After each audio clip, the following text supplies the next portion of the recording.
Hello नमस्कार प्यारे विद्यार्थियों, शुभ संगतकों और अभिभावकों, आप सभी का हमारे इस चैनल में बहुत बहुत स्वागत है। विद्यार्थियों कैसे हो?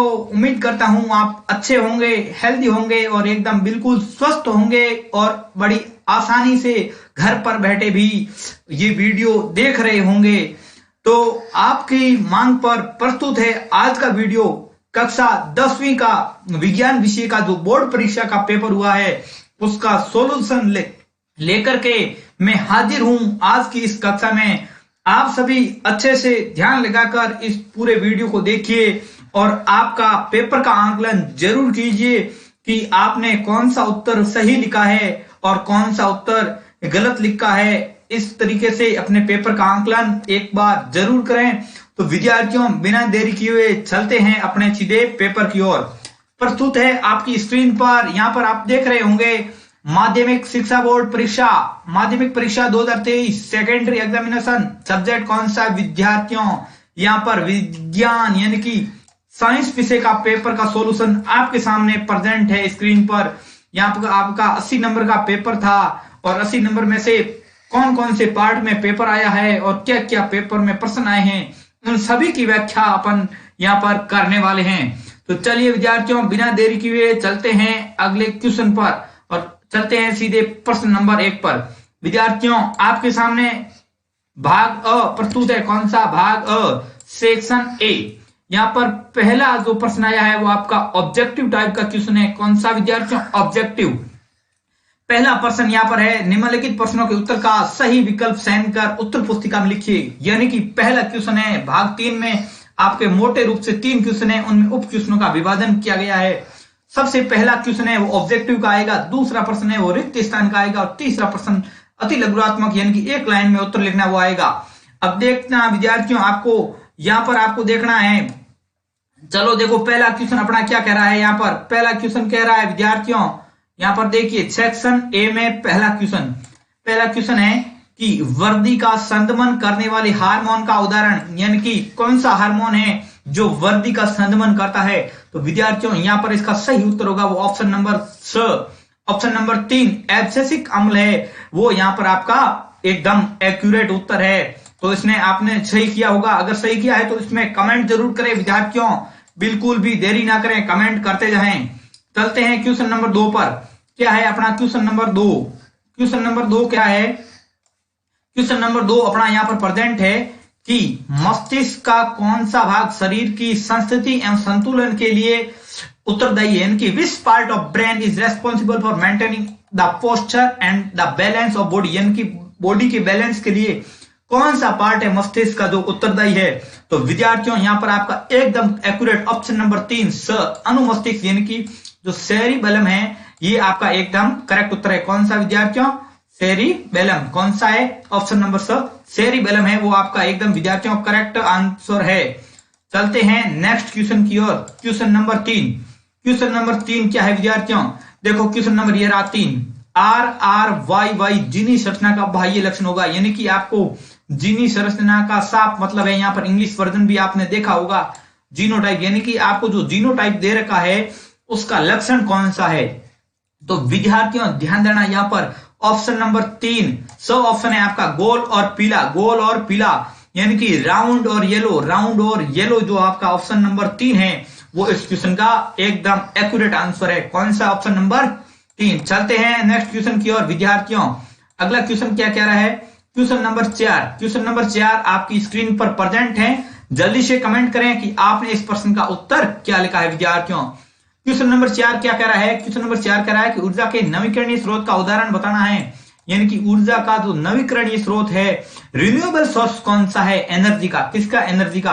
तो यहाँ पर आपका जो सही आंसर है ऑप्शन नंबर 1 पर मैं जा रहा हूं। ऑप्शन नंबर 1 पवन ऊर्जा, विंड एनर्जी, ये है वो आपका एकदम बिल्कुल एक्यूरेट आंसर है। कौन सा? पवन ऊर्जा है विद्यार्थियों, ये एकदम बिल्कुल एक्यूरेट आंसर है किस? क्वेश्चन नंबर 4 का। चलते हैं नेक्स्ट क्वेश्चन नंबर 5। कौन सा विद्यार्थियों? क्वेश्चन नंबर 5 पर चलते हैं। क्या कहता है क्वेश्चन नंबर 5? क्वेश्चन नंबर 5 पर चलते हैं जल्दी से। ये रहा आपका क्वेश्चन नंबर 5। क्वेश्चन नंबर 5 क्या कह रहा है? क्वेश्चन नंबर 5 कह रहा है राजस्थान में जल संग्रहण की पुरानी संकल्पना कौन सी है? विद्यार्थियों यहाँ पर एक ऑप्शन में थोड़ा भ्रमित होने वाला दृश्य जरूर था, क्योंकि एक ऑप्शन है जो इंग्लिश वर्जन में सही लिखा हुआ है, लेकिन हिंदी में उसका नाम थोड़ा सा मिसप्रिंट मुझे लग रहा है, जहां तक मैं देख पा रहा हूं। तो विद्यार्थियों यहाँ पर पूछा राजस्थान में जल संग्रहण की पुरानी परंपरा कौन सी है, यानी कि ओल्ड कॉन्सेप्ट है जो वाटर हार्वेस्टिंग है, वो कौन सा है? तो विद्यार्थियों ऑप्शन नंबर 5 में बिल्कुल ऑप्शन नंबर 1 खादीन लिखा हुआ है, लेकिन इसका सही नाम विद्यार्थियों खड़ीन है, जो इंग्लिश में एकदम एक्यूरेट लिखा हुआ है। कौन सा है विद्यार्थियों? ये आपका खड़ीन है। इसमें ऑप्शन नंबर 1 जिसने किया है वो बिल्कुल एकदम सटीक आंसर करके आया है। तो क्वेश्चन नंबर 5 का आंसर नंबर 1 खादीन, जो हिंदी में इंग्लिश में खड़ीन लिखा हुआ है, ये एकदम बिल्कुल एक्यूरेट आंसर है। चलते हैं क्वेश्चन नंबर अगला, नेक्स्ट क्वेश्चन नंबर 6, बहुत ही इंपॉर्टेंट क्वेश्चन, सबसे महत्वपूर्ण पूरी विषय का कॉन्सेप्चुअल टॉपिक ये माना जाता है, और जिस विद्यार्थियों ने ये टॉपिक ध्यान से पढ़ा है वो बिल्कुल इसका सटीक आंसर करके आया है। देखिए क्वेश्चन नंबर 6 क्या कह रहा है कि दिए गए चित्र में, यानी कि आपको एक डायग्राम दे रखा है, इसमें कोण x का मान ज्ञात करना है, यानी कि ये आपकी आपतित किरण है और ये आपकी परावर्तित किरण है, और ये बीच में क्या दे रखा है? अभिलंब दे रखा है। यहां से 30 डिग्री पर एक किरण आपतित हो रही है और वापस जो जा रही है, परावर्तित हो रही है दर्पण से, वो कितने डिग्री पर परावर्तित होगी? तो विद्यार्थियों जिसने परावर्तन के नियम पढ़े हैं उनको ध्यान होगा कि आपतन कोण और परावर्तन कोण का मान हमेशा बराबर होता है। तो यहाँ पर आपतन कोण 30 डिग्री है, तो परावर्तन कोण का मान भी कितना होगा विद्यार्थियों? तो वो भी 30 डिग्री होगा। कितना होगा? 30 डिग्री होगा। ये 30 डिग्री आपका एकदम बिल्कुल सही आंसर है। इसमें 1% भी आपको भ्रमित होने की कोई आवश्यकता नहीं है। चलते हैं क्वेश्चन नंबर अगला क्वेश्चन कौन सा है? अगला क्वेश्चन है आपका क्वेश्चन नंबर 7। कौन सा है? क्वेश्चन नंबर 7 आपके सामने स्क्रीन पर प्रेजेंट है। क्या कह रहा है क्वेश्चन नंबर 7? ध्यान से पढ़ो। परितारिका की पेशियां नियंत्रित करती है, यानी कि the muscles of Irish controls, यानी कि परितारिका की पेशियां है वो किसका नियंत्रण करती है? विद्यार्थियों जो परितारिका की पेशियां होती हैं वो पुतली का आकार, पुपिल्स की साइज को नियंत्रित करती है। यहाँ पर स्पष्ट कहा है साइज ऑफ पुपिल। यहाँ पर आपने पुतली नहीं पढ़ा है, पुपिल पढ़ा है, तो भी इंग्लिश वर्जन में, इंग्लिश टर्म में देखा होगा, तो यहाँ पर लिखा हुआ है पुतली का आकार या साइज है वो नियंत्रित करती है परितारिका की पेशियां। आइरिश करती है। कौन करती है? Muscles of Irish. ये है क्वेश्चन नंबर 7 का ऑप्शन नंबर 3 ऑप्शन आपका बिल्कुल यहाँ पर राइट है। चलते हैं क्वेश्चन नंबर 8 की ओर। क्या कह रहा है क्वेश्चन नंबर 8? यहाँ पर दे रखा है KWS, यानी कि किलोवाट घंटा किस भौतिक राशि का मात्रक है? अधिकांश विद्यार्थियों ने इसका उत्तर गलत लिखा हुआ। किलोवाट घंटा देखते ही सीधे के सीधे आप यहाँ पर शक्ति पर गए होंगे, लेकिन विद्यार्थियों यहाँ पर शक्ति बिल्कुल भी नहीं है, ये गलत है। यहाँ पर ये मात्रक किसका है? ये विद्युत ऊर्जा का है। इलेक्ट्रिक एनर्जी का जो है मात्रक है वो किलोवाट घंटा होता है। क्या होता है? KWS, इसका पूरा नाम होता है किलोवाट घंटा। ये इसका सही ऑप्शन नंबर ब आपका यहाँ पर सही आंसर है। चलते हैं अगले क्वेश्चन की ओर। क्वेश्चन नंबर 9 आपके ओम के नियम से संबंधित है और स्क्रीन पर इसको प्रेजेंट कर दिया गया है। क्या है क्वेश्चन ये कह रहा है कि ओम के नियम से संबंधित दिए गए विद्युत परिपथ में युक्ति वाई, युक्ति कौन सी है? युक्ति यहाँ पर आपको दे रखा है युक्ति वाई। यहाँ पर ये भी युक्ति है और यहाँ भी युक्ति है, लेकिन विद्यार्थी यहाँ पर भ्रमित हो गए हैं कि ये कौन सा है। विद्यार्थियों जिन्होंने ध्यान से पढ़ा है, जो श्रेणी क्रम में होता है वो अमीटर होता है, लेकिन जो समांतर क्रम में होता है वो वोल्ट मीटर होता है। तो यहाँ पर देखो वाई पूछा है, वाई यही है। ये कहाँ है? ये परिपथ के अंदर जुड़ा हुआ है, एक सिरा आगे एक सिरा पीछे सीधा जुड़ा हुआ है, इसलिए ये श्रेणी क्रम में है। तो श्रेणी क्रम में यहाँ पर है, इस कारण यहाँ पर ऑप्शन नंबर डी ऑप्शन यहाँ पर अमीटर आपका एकदम सटीक आंसर है। विद्यार्थियों बात करते हैं वोल्ट मीटर की, तो इधर का आता है वोल्ट मीटर, इधर आ जाती है कुंजी और इधर आ जाता है ये विद्युत सेल। ये आपके चारों ऑप्शन को मैंने यहाँ पर क्लियर करने का आपको प्रयास किया है, जिसका आपका जो भी कॉन्सेप्ट समझ में नहीं था तो वो भी आपके जरूर समझ में आया होगा। चलते हैं क्वेश्चन नंबर 9 के बाद 10 पर। क्वेश्चन नंबर 10 पर क्या है अपना क्वेश्चन नंबर 10 प्रेजेंट है आपके सामने। जल्दी से कमेंट करें इस प्रश्न का उत्तर आपने क्या लिखा है। देखिए विद्यार्थियों यहाँ पर लिखा हुआ है कि वातावरण में चांदी के ऊपर काली परत चढ़ाने की प्रक्रिया को क्या कहते हैं? यानी कि the process of black coating on silver in environment is, यानी कि परत चढ़ाने की प्रक्रिया को क्या कहते हैं? तो विद्यार्थियों यहाँ पर आपका ऑप्शन नंबर ब संसारण है वो एकदम बिल्कुल सही आंसर है। क्वेश्चन नंबर 10 का ऑप्शन नंबर ब एकदम सही आंसर है। चलते हैं क्वेश्चन नंबर 11, ये भी आपके सामने प्रेजेंट है। आप साथ साथ कमेंट करते जरूर जाएं विद्यार्थियों कि आपने क्या लिखा है, आपके कितने मार्क्स इसमें से सही हो रहे हैं। तो देखते हैं अगला क्वेश्चन। क्वेश्चन नंबर 11 क्या करा है, एल्यूमिनियम, फेरस तथा जिंक की अभिक्रियाशीलता का सही क्रम क्या है। सही बढ़ता क्रम पूछा है, न कि घटता क्रम। विद्यार्थियों, अधिकांश विद्यार्थियों ने ये क्वेश्चन गलत किया है, क्योंकि उनको सक्रियता श्रेणी जो क्रियाशीलता का क्रम होता है वो याद नहीं रहता है, वो एक रट के जाते हैं। लेकिन रटा हुआ ज्ञान 1 घंटा 2 घंटा तक रह सकता है, आजीवन आपको याद नहीं रहेगा। तो विद्यार्थियों, यहाँ पर ऑप्शन नंबर 1, ऑप्शन नंबर जो 1 है फेरस, उसके बाद जिंक और एल्यूमिनियम, ये बिल्कुल करेक्ट है। इसमें 1% भी कोई गलती नहीं है। यहां पर आपको मैं ट्रिक बता देता हूं कि काशीनाथ का मांगीलाल आलू जमीन पर फेर कर टिन के डिब्बे में पड़ोसी भाभी हीना को देता है, तो कौन है जी आगे आओ, ऐसा उसका सूत्रा कहता है। ये ट्रिक है, आप इस ट्रिक को पूरा बैठा लो, आपके जो भी क्रियाशीलता के धातु है वो एक सीक्वेंस के अंदर व्यवस्थित हो जाएंगे। काशीनाथ का मांगीलाल आलू जमीन पर फेर कर पड़ोसी टिन के डिब्बे में पड़ोसी भाभी हीना को देता है, कौन है जी आगे आओ, ऐसा उसका सूत्रा कहता है। चलते हैं क्वेश्चन नंबर अगला। क्वेश्चन 1 का उप क्वेश्चन लास्ट और फास्ट क्वेश्चन नंबर, इसका क्वेश्चन नंबर 12। मैं चलता हूं अगले क्वेश्चन की और क्वेश्चन नंबर 12 क्या कह रहा है। क्वेश्चन नंबर 12 ये रहा आपके सामने स्क्रीन पर। क्वेश्चन नंबर 12 क्या कह रहा है कि CH3COOS प्लस CH3CH2OS ये अम्ल की उपस्थिति में क्रिया कर रहा है। तो यहाँ पर A एक यौगिक बन रहा है प्लस H2 बन रहा है, तो उपयुक्त अभिक्रिया में यौगिक A यानी कि जो A बन रहा है ये कौन सा बनेगा। ये विद्यार्थियों कौन सा बनेगा ये आपको बताना। तो देखो इधर एक तो ये OS है और एक ये S है, ये तो दोनों मिलकर बन गए H2O। क्या बन गए, H2O। पीछे क्या रहा, CH3COO और यहां से CH3CH2। तो विद्यार्थियों ऑप्शन नंबर 2 यहां पर देखिए, CH3 C double bond CO यानी कि यहां पर ये CO आ गया, CH2 यहां आ गया और CH3 यानी कि ऑप्शन नंबर 2, क्वेश्चन नंबर 12 का ऑप्शन नंबर 2 यहां पर एकदम बिल्कुल सटीक और सही आंसर है। बिल्कुल सटीक है, कोई मिस्टेक यहां पर नहीं है। अगर आपने भी ये आंसर किया है तो जल्दी से कमेंट बॉक्स में जाकर कमेंट छाप दीजिए कि मेरा सही है। चलते हैं अगले क्वेश्चन की ओर। पहला क्वेश्चन फिनिश हुआ और क्वेश्चन आया दूसरा। भाग अ का दूसरा क्वेश्चन क्या है, रिक्त स्थान की पूर्ति कीजिए। यानी कि आपको यहाँ पर किसकी पूर्ति करनी है, यहाँ पर आपको रिक्त स्थान की पूर्ति करनी है। रिक्त स्थान की पूर्ति कीजिए। अब रिक्त स्थान की पूर्ति वाले जो क्वेश्चन है यहाँ पर आपको मैं अलग पेन से दिखाने का प्रयास कर रहा हूं। उसका पहला क्वेश्चन क्या कर रहा है कि लार में एक एंजाइम होता है जिसे खाली जगह कहा जाता है। लार में एक एंजाइम होता है जिसे क्या कहा जाता है।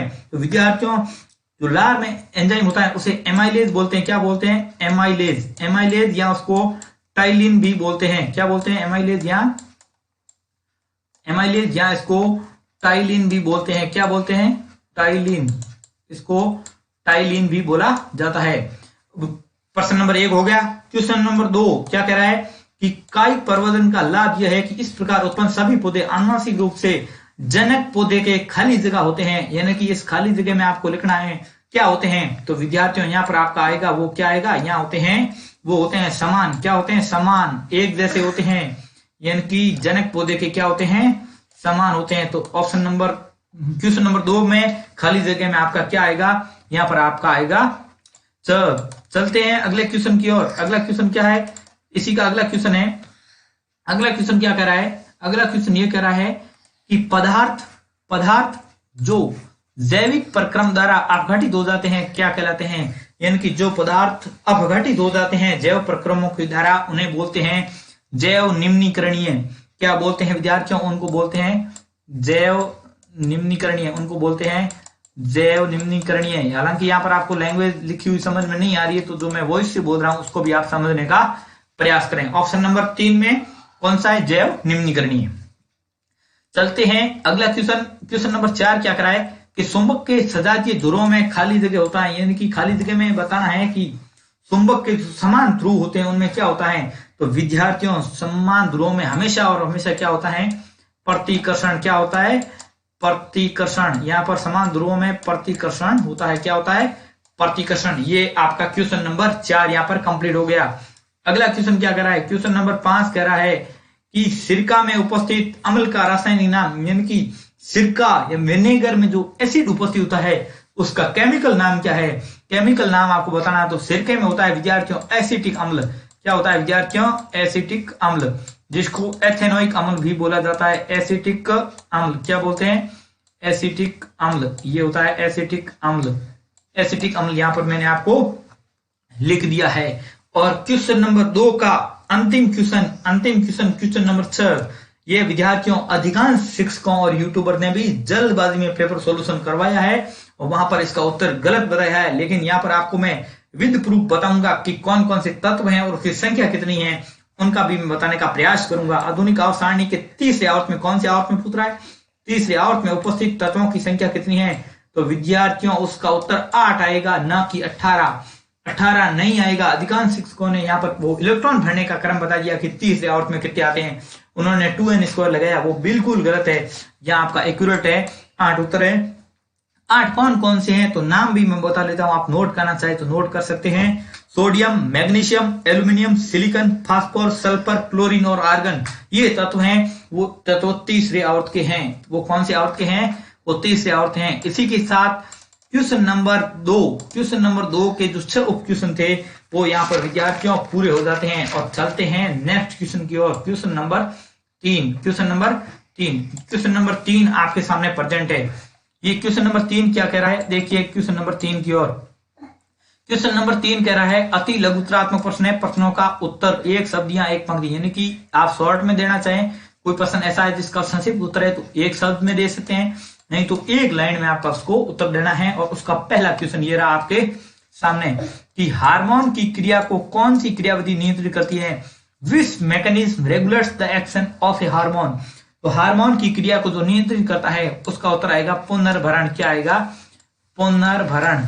पुनर्भरण है वो इसका सही उत्तर है, पुनर्भरण। आपने भी अगर पुनर्भरण लिखा है तो जल्दी से इस कमेंट बॉक्स में छापो पुनर्भरण की मेरा एकदम बिल्कुल एक्यूरेट है।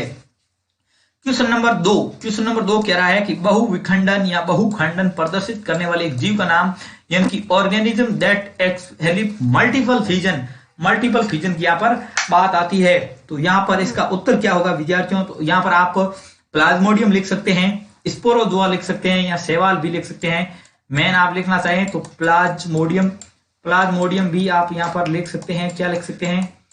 प्लाज्मोडियम भी आप लिख सकते हैं। इसके साथ साथ आप लिखना चाहें शैवाल को भी आप लिख सकते हैं। इसके साथ साथ लिखना चाहें तो आप क्या लिख सकते हैं? स्पोरोजोआ भी लिख सकते हैं। ये तीनों में से कोई भी आपने एक लिखा है तो आपका बिल्कुल सही होगा।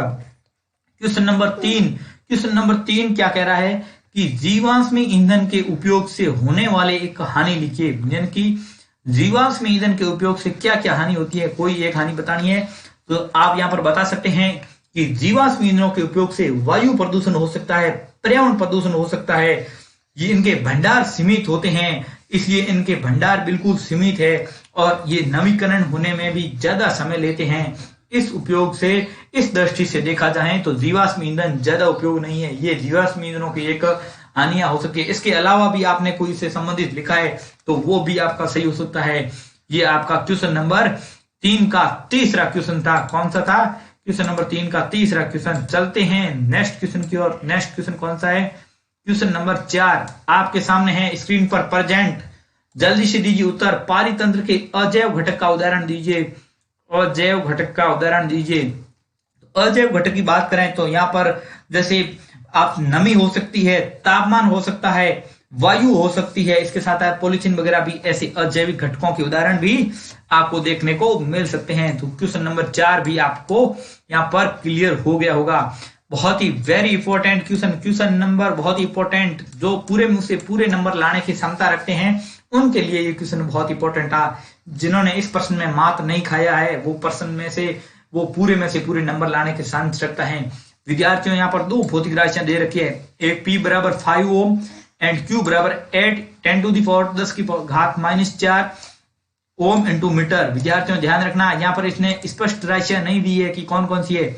के सालकों की लंबाई आदि करने पर P व Q के संगत मान लिखी, यानी कि 2 अपने को सालक दे रखा है, उनके मान की लंबाई आदि करेंगे तो P और Q के मान पर क्या फर्क पड़ेगा। तो विद्यार्थियों ओम मात्रक आया, इसका मतलब ये तो प्रतिरोध है, और ओम इंटू मीटर आया, तो यहाँ पर विशिष्ट प्रतिरोध, या जिसको प्रतिरोधकता क्या बोलते हैं, प्रतिरोधकता बोलते हैं। तो विद्यार्थियों जैसे ही पी की लंबाई आदि करेंगे तो पी का मान आधा हो जाएगा, यानी कि पी का मान 5/2 करेंगे, 5/2 करना पड़ेगा। लेकिन विद्यार्थियों अधिकांश यहाँ पर भी शिक्षकों ने भी गलत बता दिया है, क्यू के मान में कोई परिवर्तन नहीं आएगा, क्योंकि प्रतिरोधकता है वो आकृति और लंबाई वगैरह इन पर, त्रिज्या पर निर्भर नहीं करती है, यानी कि पी का मान आधा हो जाएगा, लेकिन क्यू का मान आधा नहीं होगा, क्यू का मान समान रहेगा। क्या रहेगा, क्यू तो रहेगा समान, क्यू रहेगा समान, लेकिन पी पर क्या होगा, पी हो जाएगा आधा, क्या हो जाएगा आधा, तो यहाँ पर पी हो जाएगा आधा, लेकिन क्यू के मान पर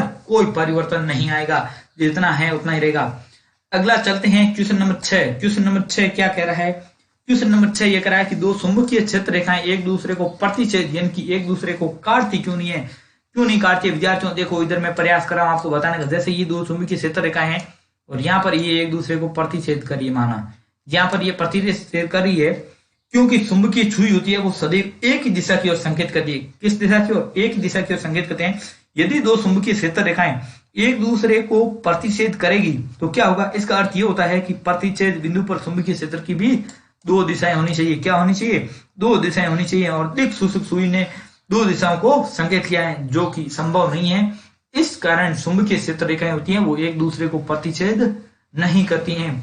तो उम्मीद करता हूं ये क्वेश्चन भी आपका बिल्कुल सही गया है। अगर आपने ध्यान से पढ़ा है, ध्यान से समझा है पढ़ते समय, तो प्रश्न सही करके जरूर आए हैं। चलते हैं नेक्स्ट क्वेश्चन की ओर। क्वेश्चन नंबर 7 आपके सामने उपस्थित है स्क्रीन पर, जल्दी से दीजिए इसका उत्तर। क्या है, किसी विद्युत धारावाही परिनालिका के भीतर एवं उसके चारों ओर से चुंबकीय क्षेत्र रेखाओं को प्रदर्शित करने के लिए चित्र बनाइए। 1 नंबर का प्रश्न आपका था। 1 नंबर आपने अगर चित्र बनाया है तो वहां पर आप 1 नंबर लेकर आए। तो मैं जैसे परिनालिका का बनाने का प्रयास कर रहा हूं, ये है आपका, जैसे मैं डायग्राम बना रहा हूं, जैसे ये कर रहा हूं मैं प्लस और इसको कर रहा हूं मैं माइनस, ये होगी। यहाँ पर इसकी रेखा इधर होती है और इसको चारों ओर ऐसे कर रहा हूं और इसको अंदर से ऐसे ले रहा हूं। ऐसा डायग्राम अगर आपने बनाया है तो वो आपका एकदम सही है। ये प्लस इधर है तो ये रेखा इधर होगी और ये भी इधर होगी। ऐसा डायग्राम अगर आपने बनाया है तो आपको वहां पर 1 में से 1 नंबर मिलेगा, न कि आधा और पाव। यहाँ पर आपको पूरे मार्क्स जरूर मिलेंगे। अगला क्वेश्चन बहुत इंपॉर्टेंट, केमिकल रिएक्शन का सबसे महत्वपूर्ण उदाहरण। प्रतियोगी परीक्षाओं में भी यह प्रश्न बहुत बार पूछा जाता है कि डेफिनेशन न्यूट्रलाइजेशन रिएक्शन, उदासीनीकरण अभिक्रिया का परिभाषित करना है। आपको अगर उदाहरण भी पता था तो भी आप आसानी से इसको परिभाषित कर सकते थे। क्या है, जब अम्ल की क्रिया क्षार के साथ कराई जाती है तो लवण प्लस जल बना। जैसे अम्ल की क्रिया, ये एसिड है, इसकी क्रिया जब किसके साथ, क्षार के साथ कराएंगे, अम्ल की क्रिया क्षार के साथ करेंगे तो क्या बनेगा, लवण, लवण प्लस क्या बनेगा, जल। यानी कि अम्ल की क्रिया जब क्षार के साथ कराई जाती है तो लवण और जल का निर्माण होता है, उसे उदासीनीकरण अभिक्रिया कहते हैं। क्या कहते हैं विद्यार्थियों, उदासीनीकरण अभिक्रिया। क्वेश्चन नंबर 11, क्वेश्चन नंबर 3 का उप क्वेश्चन 11, आधुनिक आवर्त नियम लिखिए। राइट मॉडर्न पीरियोडिक लॉ, यानी कि आधुनिक आवर्त सारणी आपने पढ़ी है तो वहां पर आपने आधुनिक आवर्त नियम भी पढ़ा होगा। क्या है आधुनिक आवर्त नियम, देखते हैं कि तत्वों के भौतिक एवं रासायनिक गुण उनके परमाणु क्रमांक या परमाणु संख्या के आवर्ती फलन होते हैं। यानी कि आधुनिक आवर्त नियम यह कहता है कि जो तत्वों के भौतिक एंड केमिकल गुण होते हैं, फीचर होते हैं, वो उनके परमाणु क्रमांक या परमाणु संख्या जो होती है, परमाणु नंबर होते हैं, जो एटम नंबर होते हैं, उनके आवर्ती फलन होते हैं। ऐसी लाइन आपने अगर लिखी है तो आप 1 नंबर के हकदार जरूर बने हैं। अगर आपने लिखी है तो कमेंट में जल्दी से यस टाइप कीजिए। क्या टाइप करना है, यस। चलते हैं नेक्स्ट क्वेश्चन की ओर। नेक्स्ट क्वेश्चन क्या करा है, नेक्स्ट क्वेश्चन क्या करा है विद्यार्थियों, नेक्स्ट क्वेश्चन ये है, देखो ऊपर की ओर करता हूं स्क्रीन और आपको दिखाता हूं नेक्स्ट क्वेश्चन। अपना नेक्स्ट क्वेश्चन ये रहा आपके सामने।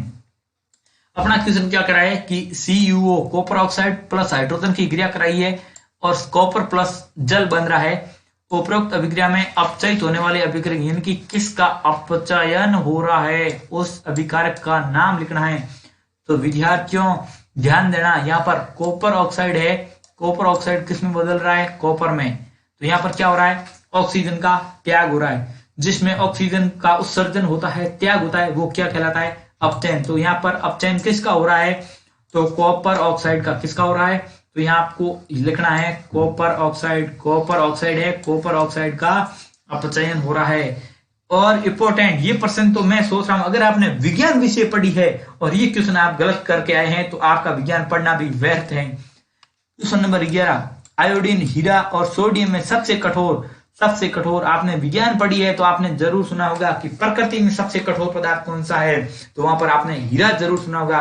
डायमंड तो आपका उत्तर प्रश्न के अंदर ही पड़ा है, आपको यहाँ पर लिखना है हीरा है वो सबसे कठोर पदार्थ है। क्या है, हीरा। विद्यार्थियों हीरा है वो आपका एकदम बिल्कुल सही और सटीक आंसर है। आपको आसानी से पता ही है कि सोडियम को तो चाकू से भी काटा जा सकता है।